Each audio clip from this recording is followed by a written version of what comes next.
All right, we're going to buy a DVD player.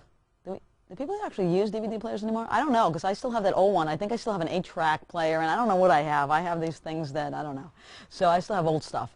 Okay, there's a DVD player that you want to buy on sale at A1 Electronics for $289. Okay, so $289. That's your DVD player. If you have $300, so that's how much you have, good for you. Okay, and the sales tax rate is 6.5%. So the amount you're going to spend on sales tax is that's the sales tax rate, right? 6.5% rate of tax. Okay, so for every dollar, every dollar, people love the way I say that, every dollar, you pay 6.5 pennies for tax. That's how that works, okay, on every dollar. Okay, so we want to know, will you have enough money to buy the DVD player? Okay, remember, DVD player is DVD player is $289 plus this sales tax rate, but you only have $300. So let's take a look. All right, the first thing you got to do is you got to figure out how much you have to pay in tax, right? So here's what we know. We know that you have to pay 6.5%. Forgot the little percent sign. I'll put it in there. Write a little bigger. 6.5% of $289. That's what you have to pay. So if you think about it, let's derive a formula from this. I'm going to kind of erase this because I used it already. This is the amount you pay in sales tax. Amount in sales tax. So let's see what I'm multiplying. I'm multiplying the tax rate by the cost of the item. So that gives me the formula for the amount I have to pay in sales tax. Amount I have to pay in sales tax. I'm writing a little bit shorthand, okay? Is the tax rate of tells us to multiply, times the cost of the item. That's the first thing you have to do is get the sales tax, how much you have to pay in tax. Okay, my daughter used to always think, oh, it only costs $1, buy that for me. You have $1, but I don't have any more money and I can't pay the tax. Okay, so we're going to start 6.5%. We're going to have to multiply this times this. Remember to do that, we're going to have to change this to either a decimal or a fraction. I'm going to change it to a decimal. Remember, 1/2 is a half a dollar or 0.5. We've done that a couple of times. So this is 6.5%. I didn't change it to a decimal yet. That is still a percent. Okay, of means to multiply, 289. Now I have to change that to a decimal. To do that, if it's a percent, I have to divide it by 100 because percent means out of 100. I have to divide it by 100, so I have to move the decimal point 2 places to the left. To do that, here's one place. I need a placeholder, so that's 0.065 times 289. Whatever I get from this is the amount of sales tax I have to pay, and that is approximately $18.79, okay?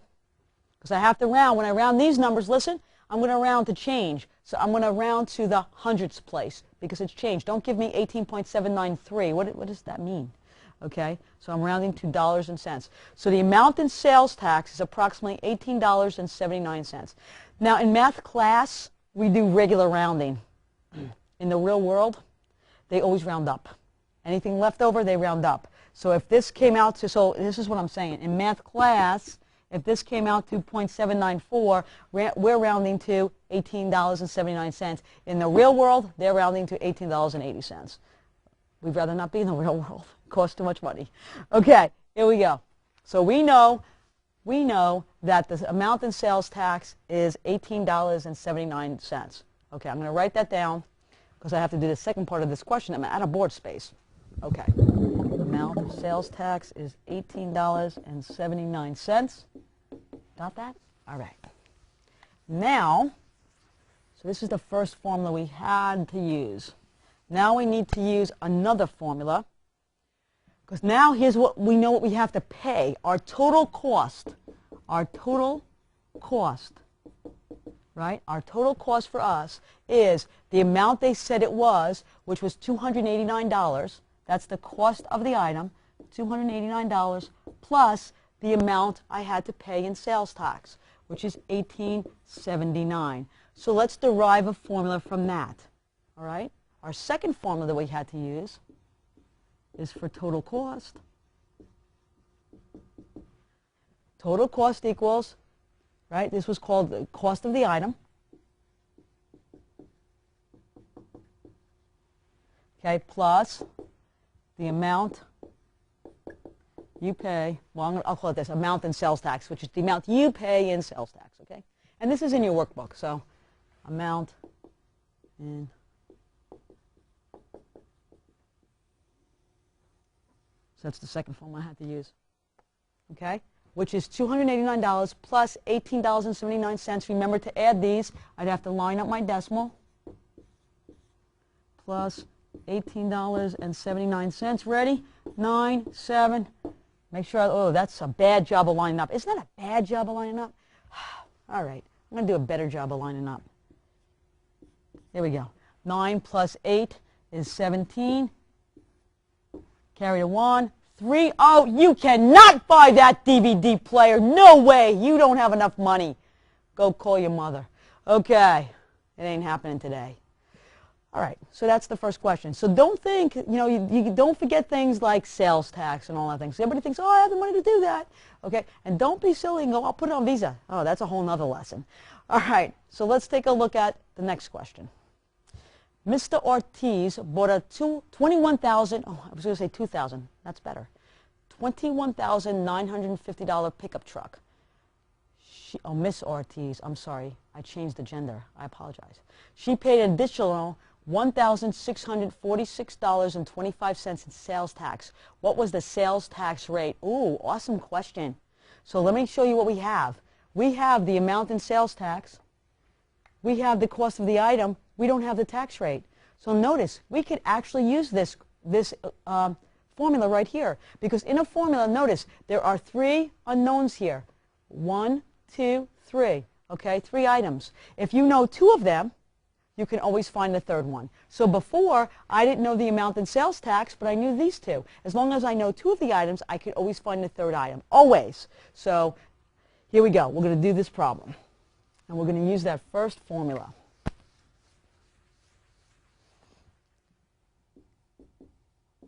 Amount of sales tax equals tax rate times cost of the item. Okay, a little bit of shorthand, but again, these formulas are all in your workbook.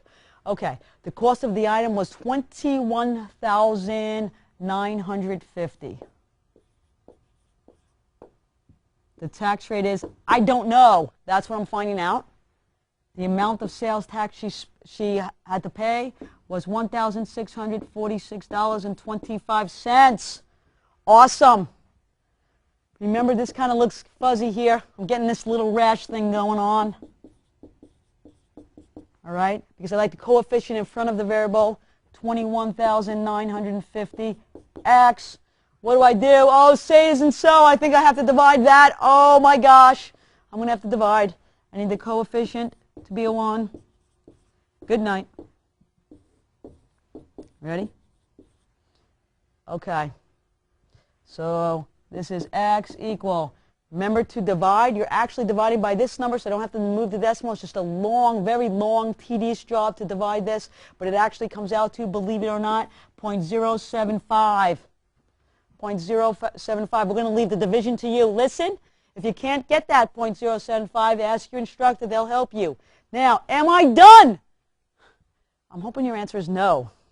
The answer is no, because the tax rate is 8%. I need 8% for that, so I have to take 0.075 and multiply it by 100. Remember, the only way to get a percent is to somewhere multiply by 100. I multiply by 100, so I move the decimal 2 places to the right, and I get 7.5%, which is my final answer. Awesome. That's the tax rate. She must have had pretty decent credit. My cousin went to buy a truck. Swear on this story. Okay, got a tax rate of like 21%. He had a bad credit. All right. So that's the answer to that question. So if you have 3 items in your formula and you know 2, you could always find your third. You just manipulate with the algebra. Okay? All right, let's go furniture shopping. The Oak Mill Furniture Store has an entertainment center with an original price of $840. Okay, so that's the original price, $840 original price. And it's on sale at 15% off. 15% off. Awesome. Find the sale price of the entertainment center. Okay, well, that means 15% of this, okay, is what comes off the price. Okay, and if you think about it, if you learned a little bit about the shortcut methods for percent, that may help you. But we're going to do this from scratch. Okay, so we know 15% of 840 is the discount, amount of discount. Amount of discount. The actual amount of money. So let's think about what really we multiplied here. We're multiplying the discount rate, okay, times the original price. Oops, 840. Here we go. I actually really made this entertainment center really cheap for you at $84. Okay, so let's take a look at the formula we're using. We're using amount of discount equals discount rate, right, times original price. Okay? So here we go. We're going to take 15% of 840. We knew how to take 15%. 15%, we're going to change it to a decimal. I just really rather work with decimals. And here we go. We're going to divide by 100, so we're going to move the decimal to the left 2 places, 0.15. Of means to multiply, 840. Okay, let's see how much you're saving here. The amount of discount, if I spell that right, I will, don't worry. That's why I have my handy-dandy eraser. Equals 0.15 times 840, which is $126. So that's how much you're saving. That's not the question, I don't think. It says find the sale price. That's the real question. That's how much we're saving, but that's not how much you're paying. Oh, come on. It was $840. You're not going to pay $126. What do you think? Okay, so we now have to get the sale price. So that's easy enough. The sale price, you're just going to take the $840, which is the original price, and subtract the amount of discount. That's pretty simple. Okay, so we know the sale price is the original price. A lot of writing here, huh? Minus the amount of discount. Okay, so the original price is $840, which I'll do that. I'll show you why I'm doing that. In fact, you could probably tell me. Minus the amount of, oh, I thought there was a decimal there. You know what? I'm going to leave that out. Minus $126. You saw why I almost did that, because I thought there was a decimal here. I was going to help you line up the decimals, but no need. Okay. So if I take $840 and minus 126, I will get $714. And that is the sale price. So that's how much you're going to spend on this entertainment system. Cool, huh? A lot of formulas. I don't think you really need the formulas if you really understand what's going on. I'm just doing 15% of 840. That's my discount. That's what I get off. And then I have to subtract it from my original price. I don't think you need all these formulas, but that's absolutely up to you. But they're in the workbook if you do. Okay, let's take a look at the next problem. Ivan borrowed $2,400. Ivan borrowed $2,400 at 18.25% interest for 9 months. 9 months. To buy a Toyota Corolla. Okay, I used to have one of those. Okay, find the simple interest. Let's talk about simple interest. Simple interest is different from interest that compounds. Okay, simple interest means it's just straight interest. You do not take the interest you accrue and then put it back on the principal. It's just straight interest on the entire $2,400. It's really simple. What is the total amount that Ivan will have to pay? Okay. Well, first of all, let's talk about this. It's 9 months. All right, 9 months, 18.25%, $2,400. That's all we need.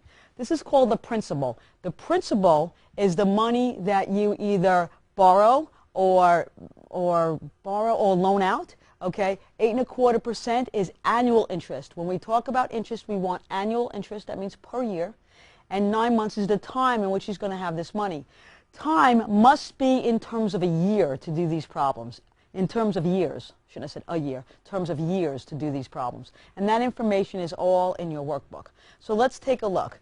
All right, we know interest equals, I should write this out, but then I'm going to show you the shortcut. Interest equals principal, this is simple interest, times rate, times time.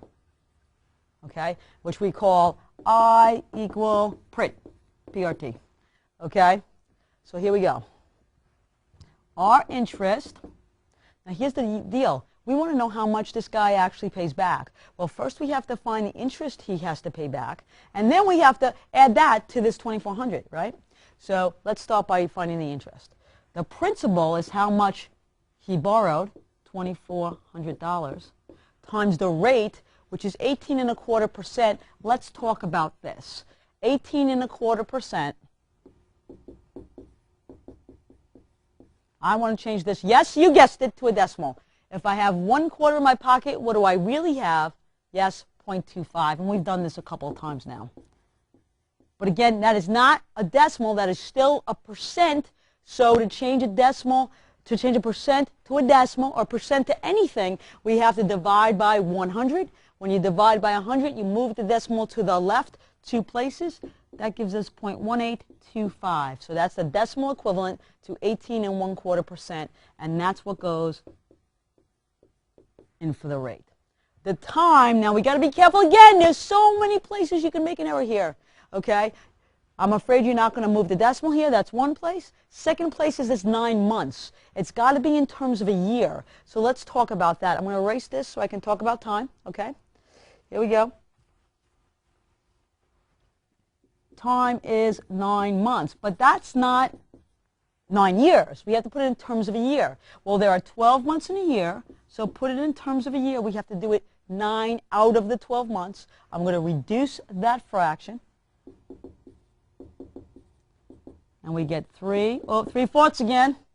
Up to you. Up to you. You can use 3/4, but if there's decimals and whole numbers here, you might want to change that to a fraction. If you have 3/4 in your pocket, you have, yes, 75 cents, and we've done that one. When we multiply all of these numbers, that will give us the interest that this guy has to pay. Ivan, I for interest. Okay, we multiply 2,400 times 0.1825 times 0.75, and we get $328.50. That's how much he spends in interest. Okay, here we go. That's not our answer to our question, unfortunately. Now we have to figure out how much he actually has to pay. Okay, so the total amount, and again, you don't really need all these formulas. This one you probably need, but this one you could probably figure that out. All I have to do is add the 2,400 that I borrowed plus the $328.50 I owe you for interest, and that will give me my total amount. So it's the principal plus the interest. The principal is 2,400, and here's where I want my decimals, plus my interest is 328.50. I did that so we can line up our decimals, if you remember, and that total is $2,728.50. $2,728.50, and that takes care of some of the consumer applications of percents. Next time we meet, oh, something brand new.